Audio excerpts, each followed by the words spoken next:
திமுக வந்து தீய சக்தி இல்ல mister Vijay. Vijay sir, CM sir. So DMK வந்து தீர்மானிக்கிற சக்தி. உன் கட்சி உன் ஆட்சி உக்காரணமா வேண்டாமான்னு தீர்மானிக்கிற சக்தி வந்து திமுக.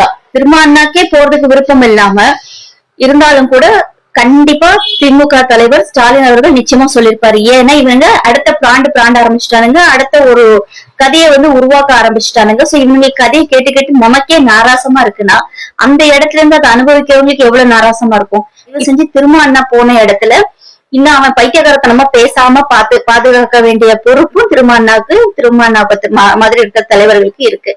சோ இனி வந்து எதுக்கு எடுத்தாலும் திமுக குறை சொல்லாம நீ ஆட்சி எப்படி அமைக்க போற, மரியாதைனா என்ன, தலைவர்களை எப்படி பேசணும், அரசியல் மேடையில எப்படி பேசணும், இனி நீ என்ன பண்ண போறன்றத சொல்லணும்.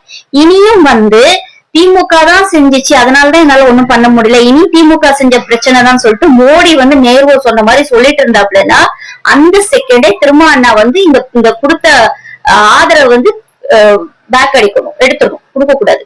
ஏன்னா இது வந்து ரொம்ப அபத்தமா இருக்கும். அந்த பொறுப்பை எடுத்துதானே நீ சீட்டுக்கு போற.